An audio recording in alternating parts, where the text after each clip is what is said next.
Yo guys, what's up? It's Blackheart here and welcome to a new video. So today, as you can see, we have news on Kunimitsu. I'm not gonna show like everything because of course there's plenty of videos regarding Kunimitsu already that have been put by EGN and by Dengojin and so on, and I'm gonna leave all of these videos up there, but I'm just gonna leave you, and this is also gameplay from the new version, the new Tekken 3.1 version, in which we have Kunimitsu basically. And what I wanted to show you is, of course, some Kunimitsu gameplay, and in the meantime, I want to tell you what I think about the characters based on the stuff we have seen for now. So, Kunimitsu seems, for now, a little bit more interesting, I gotta be fair, a little bit more interesting than her Tekken 7 counterpart, because her Tekken 7 counterpart was very dumb and was very brain dead, you know, was based around basically a certain amount of moves and that's all. In the neutral, for example, you know, I don't know, she had 2-2 that was completely homing, just to make an example. Her full crouch mix-up was completely ignorant, that you could loop it over and over again. All of this stuff is a little bit reduced, but of course new stuff to be wary and to be scared about. So I would say that overall they did probably a better job in trying to understand, trying to make her a little bit more interesting in this game, from what I can tell at least. While also, by the way, at the same time covering some of her previous weaknesses, in my opinion. For example, she always struggled a little bit, let's say, with lows. She didn't have like the best lows ever. In this game, they gave her a lot of new lows. For example, she has the one from full crouch, that is full crouch 1+2, that seems very, very strong, guys, because it's only -12 on block and it leaves her into a back turn mix-up.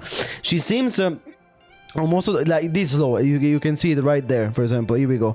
Now you can even just show this low if I can manage to do it again. This low right here. This low is a low from full crouch. And also down 1+2. Now it's showing two of her most important moves right now. She has a new low that is down 1+2, is like 20 frames, so it kind of unseeable. They also go into full crouch, into another low that is from full crouch as well, that goes into back turn. So she seems very tricky, like she was in Tekken 7 basically, and she seems like much more based around stance and confusion from stances, okay, while keeping most of the elements that she already had in Tekken 7 as well. So that's why I'm saying, yeah, okay, a lot of good, a lot of interesting stuff. A lot of, you know, different things to think about, you know, different stances, transitions, different mix-ups and so on, but maybe reimagined in a better way. The only thing that's concerning me right now is that basically her hit seems kinda strong. Not gonna lie, kinda strong, because for example, from her hit she has a new low from Katon that basically war splats and it's -14 only. It's also a nice chunk of damage, and also for in hit, basically in hit mode, she has two launchers, one that tracks to her right and one that tracks to her left, because forward 1+2 tracks to her right, and the heat launcher she has tracks to the left instead. So it will be basically hell trying to step Kunimitsu in this game, but it's compensated by the fact that apparently she doesn't have very good homings. Apart from, of course, QCF 1+2. But QCF 1+2 is very good range, homing, -9, so that's a bummer, of course, but at least it seems like that's the only really good homing that she has in the game right now. So that's how it's compensated, let's say. But again, it's very, very strong already. Again, most of her Katon stuff, most of her Sen stuff, you know, her Setsunagake stance, sorry, and her Katon stance is almost the same, like almost all what she did in Tekken 7 already. She has engagers in all of her stances. She has an engager out of set, she has an engager out of Katon, and she has an engager out of back turned. And also she has a very good engager from neutral. That's the one you're seeing right now. That is forward 1+2 that tracks to her right. You can understand that right apparently is her weak side. Okay, so especially in stances and so on. Right, sidestepping right seems the best choice against Kunimitsu. Even though again you gotta be very careful because she has this powerful engager. It's also safe on blocker, by the way, as always. That launches in heat, by the way. launches in it. This is something I don't understand, because it seems like she has a lot of fast launching engager. Like it's almost like she skipped the heat patch that they did recently, because for example, apart from the one she has from Sense, it also launches, that is set 1+2, she also has this one now that launches for the 1+2. It seems kind of fast, by the way, as an heat engager, but okay. And also a very important move that they showed now, by the way, that like it's something that apparently they're trying to do the same they did with Miyarizo, basically. So Miyarizo doesn't have the best homing tools ever, but she compensates with having good tracking moves to one side and good tracking moves to the other side that compensate a little bit each other. And some moves have some strengths, other moves have some other strengths. For example, Kunimitsu, apparently her weak side again is the right, but for example she has very good moves from this. For example, she has back 2. Back 2 is a mid, it's like a Yachi's one, basically. Do you know a Yachi that has back 4 that basically counter launch and it's safe and tracks to his weak side? Same applies to Kunimitsu's back 2. The thing is that this back 2, though, it's 17 frames all. It's very fast. It's very fast, it counter launches, and as you can see the combo, now they're also gonna show a combo. The combos also seem very interesting, and a lot of wall carry as well. This, for example, is like that's what I'm saying about her heat. Her heat seems very strong. She also has this other move, by the way, doesn't deplete a lot of heat, as you can see, and puts her into back turn as well. So they're enforcing this kind of stances kind of game from all of her stances, and the same applies for her engagers, of course. And as you can see, again, she has plenty of good lows. She has down 1+2. She has the full crouch low. It's only -12, the full crouch low. Again, it's insane. It's insane. A very interesting move also seems to be back turn 4. Her back turn 4, guys, because her back turn 4, they're gonna show this move. This move right here is a homing from back turn. It is +6 on block into a stance mix-up, as always.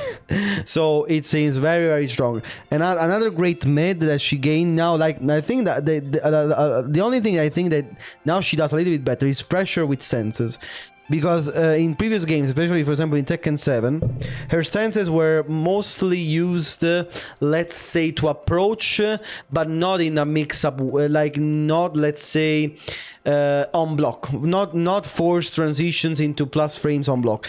For example, I don't know, her 1-1, her 2-2, that by the way are still the same in this game. Go into stance as well, but these were the only way to go into stance in that game. For example, now again she gained this plus on block transition into back turned in it, and also she gained again this plus on block, very plus on block homing from back turn. It also goes into stance, and also forward 4. By the way, it's another mid that is +3 and also goes into stance. So basically, they're trying to enforce a little bit of stance mix up also on block, and not only. For example, before it was only basically on punishment. You know, for example, 1-1, 2-2 went into stance as a punishment tool. Now it seems a little bit more all-rounded. But she lost some tools as well. Again, she lost, for example, 2-2 was basically homing in Tekken 7, 2-2. Now it seems to track only to one side, only to the left. So that's already interesting. So she lost a little bit of all of these fucking crazy tools that... Yeah, this move, as you can see, this move is forward 4. Forward 4 seems much stronger now because it's 15 frames, it's +3 on block, it goes into stance.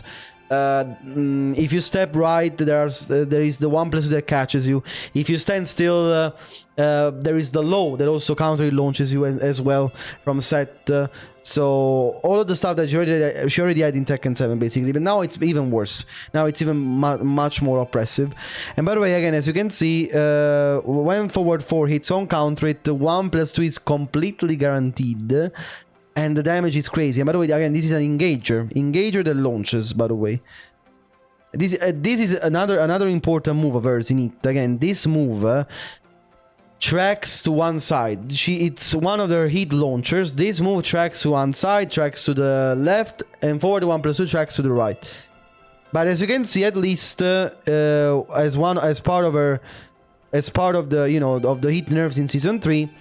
This launcher basically depletes most of her heat, so 600 heat. So probably if you activate heat with heat burst, it's probably gonna deplete all of your heat at least. So you can only use this once at least. So you have a very powerful mix-up launcher. with forward 1+2, but only once per hit, basically. That's very interesting. So nice here. Okay, let's see something else. Her hit smash also seems very strong, because her hit smash is 14 frames only, but and it's +3 on block. But compared to other hit smashes in the game, finally, she doesn't go into forced stance on block, so it's only +3, but with not real things after. But again, it's 14 frames. It's probably the fastest hit smash in the game that is plus on block as well, if you think about it. Because again, for example, June's one is 13 frames, or is -6. Anna's one is also minus block. I think this is probably the fastest one that is also plus on block though, so very, very strong. Probably will be sidesteppable, we don't know yet. This power crush seems kind of interesting. This power crush seems to have a lot of range. This projectile power crush she has also. Yeah, this one, even though it seems kind of cool, not gonna lie. Okay, Kunimitsu mashes. Come on, let Kunimitsu win. Come on. Now probably it's gonna hit the Rage, or probably. So, oh, yeah, you see this move. This move probably will be one of her best moves. Back 2 again, guys. Back 2. She lost the power crush out of back 2 because now she has it on down 3+4. But again, she gained this crazy tool that tracks and launches on counter it. That's gonna be very interesting. Okay, this is her Rage Art. If you wanna watch it, let's watch the Rage Art. Yeah. Wow.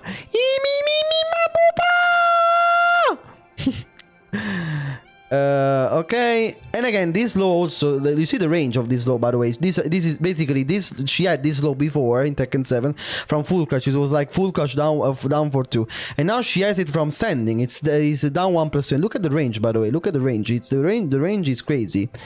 So again, I think that they try to make her more all-rounded, patching out some weaknesses of hers. So patching out some weaknesses, but at the same time bareducing the dumb shit that she had from Tekken 7. For example, also her movement seems worse for now. For what I've seen, her backdash seems worse.